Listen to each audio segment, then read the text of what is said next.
मधुबन के बाबा,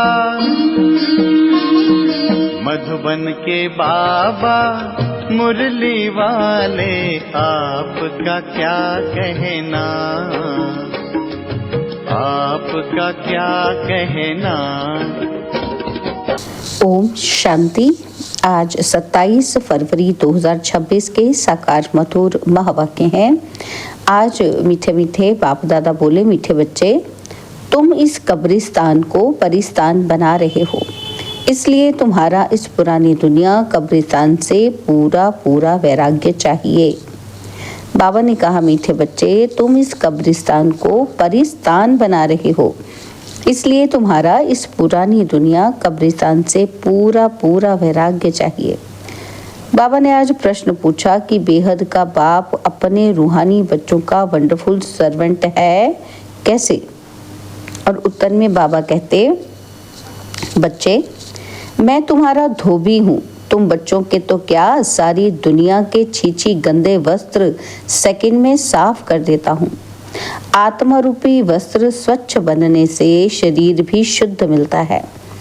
ऐसा wonderful servant है जो मन मना भव के छू मंत्र से सबको सेकंड में साफ कर देता है। ओम शांति। ओम शांति का अर्थ बच्चों को बाप ने समझाया है। अहम आत्मा का स्वधर्म है शांत। शांति धाम जाने के लिए कोई पुरुषार्थ नहीं करना पड़ता है। आत्मा स्वयं शांत स्वरूप शांति धाम में रहने वाली है। हाँ, थोड़ा समय शांत रह सकती है। आत्मा कहती है, मैं कर्मेंद्रियों के बोझ से थक गई हूँ। मैं अपने स्वधर्म में टिक जाती हूँ, शरीर से अलग हो जाती हूँ, परंतु कर्म तो करना ही है। शांति में कहाँ तक बैठे रहेंगे? आत्मा कहती है, हम शांति देश के रहवासी हैं, सिर्फ यहाँ शरीर में आने से मैं टॉकी बना हूँ। अहम आत्मा अविनाशी, मम शरीर है विनाशी। आत्मा पावन और पतित बनती है। सत्युग में 5 तत्व भी सतो प्रधान होते हैं और यहाँ तत्व भी तमो प्रधान है।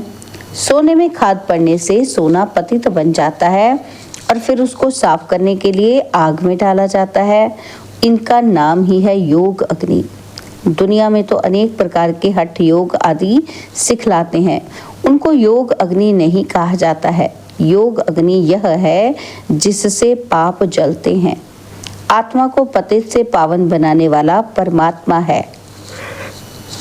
बुलाते हैं कि हे पतित पावन आओ। ड्रामा प्लान अनुसार सबको पतित तमो प्रधान बनना ही है। यह झाड़ है, इनका बीज रूप ऊपर में है। बाप को जब बुलाते हैं बुद्धि ऊपर चली जाती है, जिससे तुम वर्षा ले रहे हो जो अब नीचे आया हुआ है। कहते हैं मुझे आना पड़ता है। मनुष्य सृष्टि का जो झाड़ है अनेक वैरायटी धर्मों का, वह अब तमो प्रधान पतित है, जड़ जड़ी भूत अवस्था को पाया हुआ है। बाप बैठ बच्चों को समझाते हैं, सतयुग में देवताएं और कलयुग में है असुर। बाकी असुर और देवताओं की लड़ाई लगी नहीं है। तुम इन आसुरी 5 विकारों पर योग बल से जीत पाते हो। बाकी कोई हिंसक लड़ाई की बात नहीं।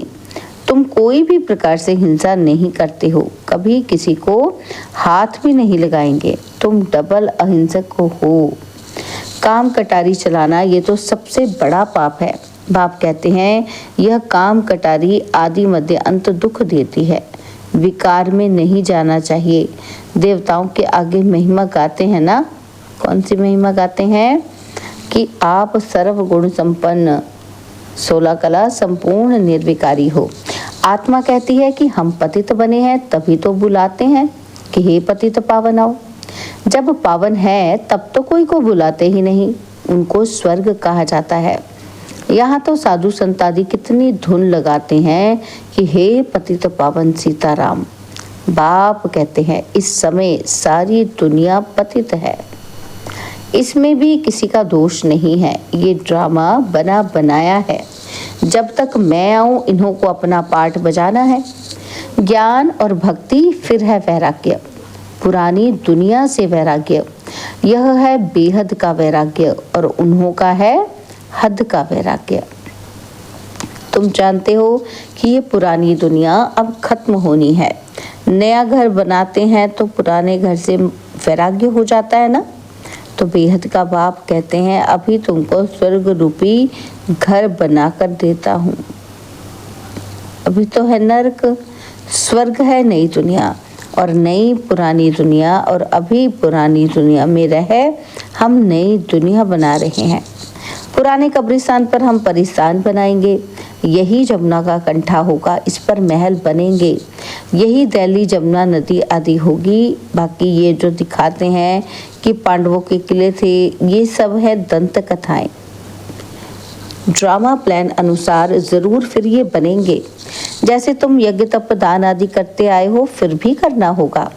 पहले तुम शिव की भक्ति करते हो, फर्स्ट क्लास मंदिर बनाते हो, उसको व्यभिचारी भक्ति कहा जाता है। अभी तुम ज्ञान मार्ग में हो, ये है अव्यभिचारी ज्ञान। एक ही शिव बाबा से तुम सुनते हो, जिसकी पहले पहले तुमने भक्ति शुरू की।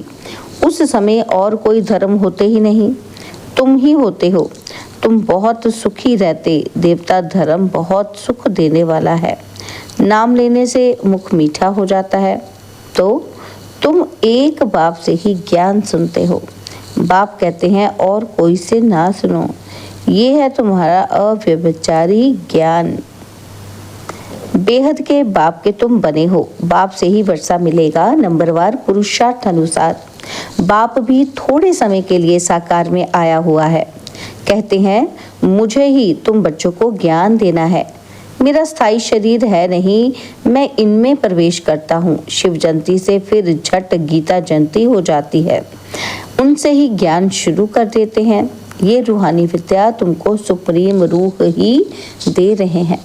पानी की बात नहीं, पानी को थोड़ी ज्ञान कहेंगे। पति से पावन ज्ञान से बनेंगे, पानी से थोड़े ही पावन बनेंगे। नदियां तो सारी दुनिया में हैं ही, ये तो ज्ञान सागर बाप आते हैं, इसमें प्रवेश कर नॉलेज सुनाते हैं। यहाँ जब कोई मरते हैं तो मुख में गंगा का जल डालते हैं, समझते हैं ये गंगा का जल है, पतित से पावन बनाने वाला, तो स्वर्ग में चला जाएगा।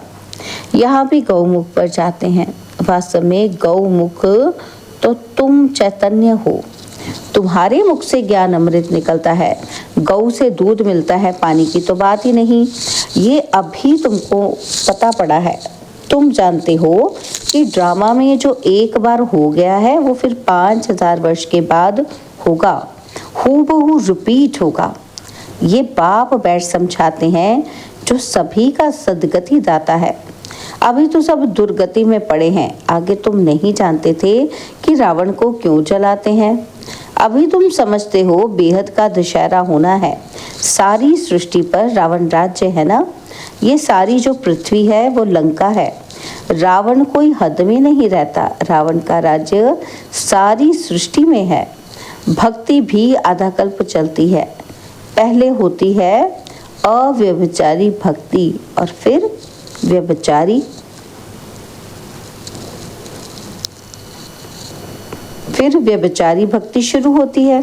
दशहरा, रक्षाबंधन आदि अभी सभी के त्योहार हैं।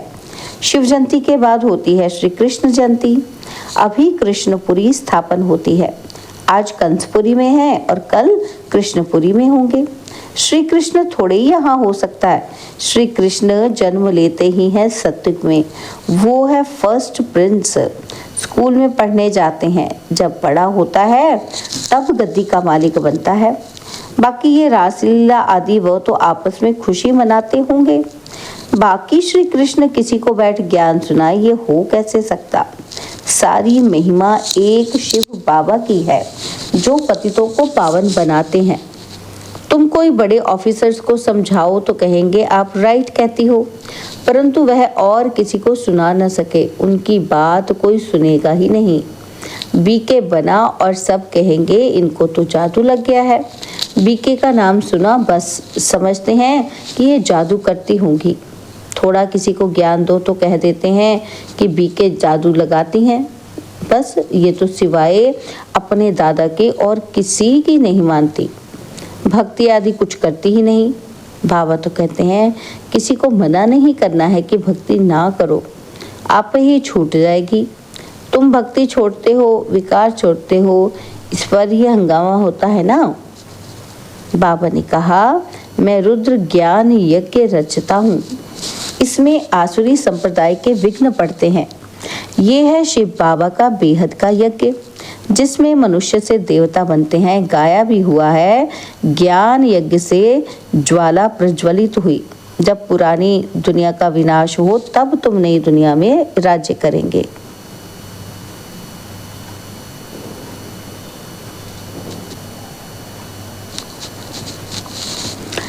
मनुष्य कहेंगे कि हम कहते हैं शांति हो और ये बीके कहती हैं विनाश हो। बाप समझाते हैं ये सारी पुरानी दुनिया इस ज्ञान यज्ञ में स्वाहा हो जाएगी। इस पुरानी दुनिया को आग लगनी है, नेचुरल कैलेमिटीज भी आएंगी, विनाश तो होना ही है। सरसों मुआफिक सब मनुष्य पीसकर खत्म हो जाएंगे, बाकी आत्माएं बच जाएंगी। यह तो कोई भी समझ सकते हैं कि आत्मा अविनाशी है। अभी ये बेहद की होलिका होनी है, जिसमें शरीर सब खत्म हो जाएंगे, बाकी आत्माएं पवित्र बन चली जाएंगी। आग में चीज शुद्ध होती है ना, हवन करते हैं शुद्धता के लिए, वह सब है जिस्मानी बातें। अभी तो सारी दुनिया स्वाहा होनी है, विनाश के पहले स्थापना जरूर हो जानी चाहिए। किसी को भी समझाओ तो पहले बोलो स्थापना फिर विनाश। ब्रह्मा द्वारा स्थापना, प्रजापिता तो मशहूर है ना। आदिदेव और आदि देवी जगत अम्बा के मंदिर भी लाखों हैं, कितने मेले लगते हैं।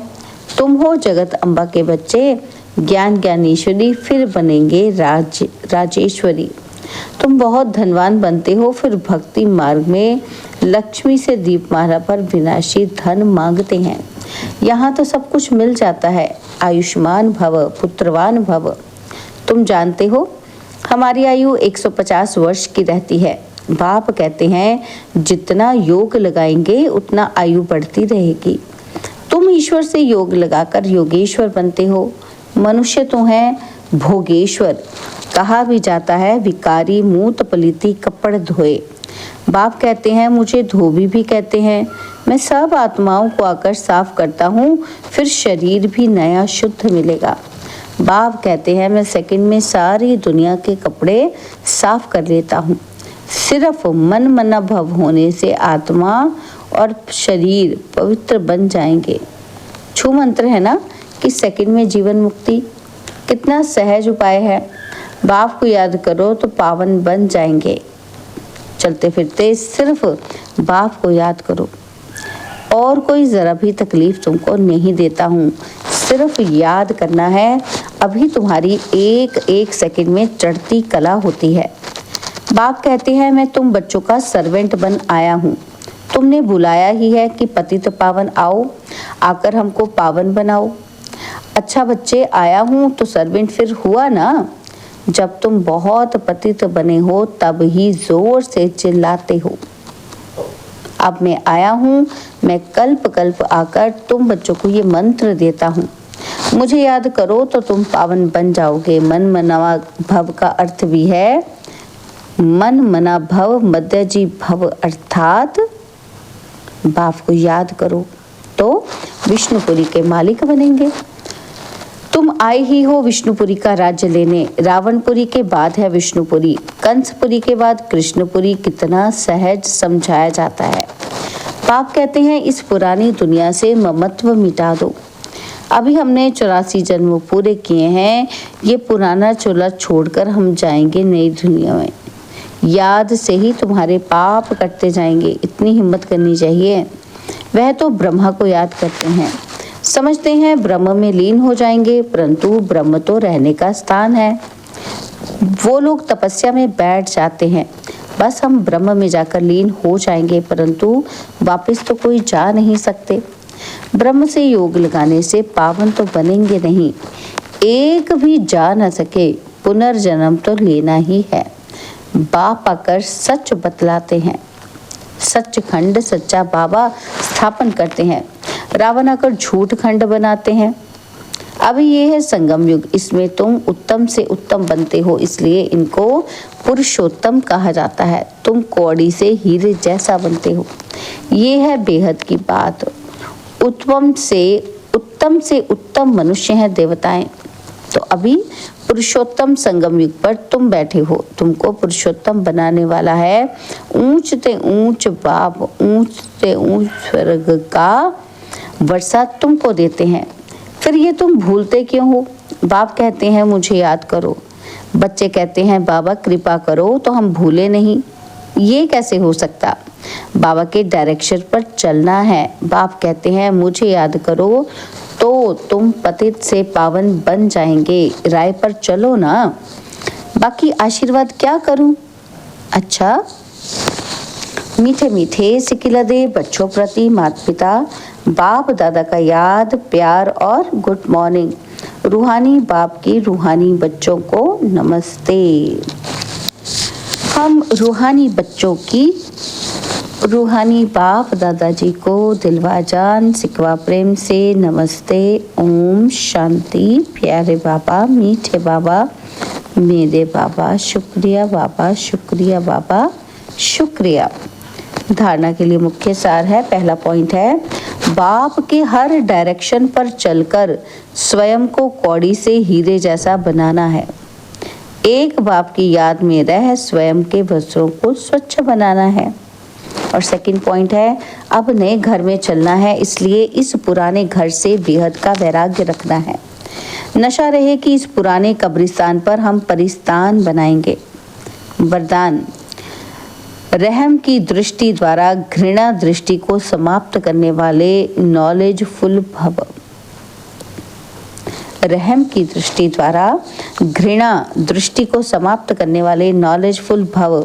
जो बच्चे एक दो के संस्कारों को जानकर संस्कार परिवर्तन की लगन में रहते हैं, बाबा कहते हैं वो कभी ये नहीं सोचते कि ये तो है ही ऐसे, उन्हें कहेंगे नॉलेजफुल।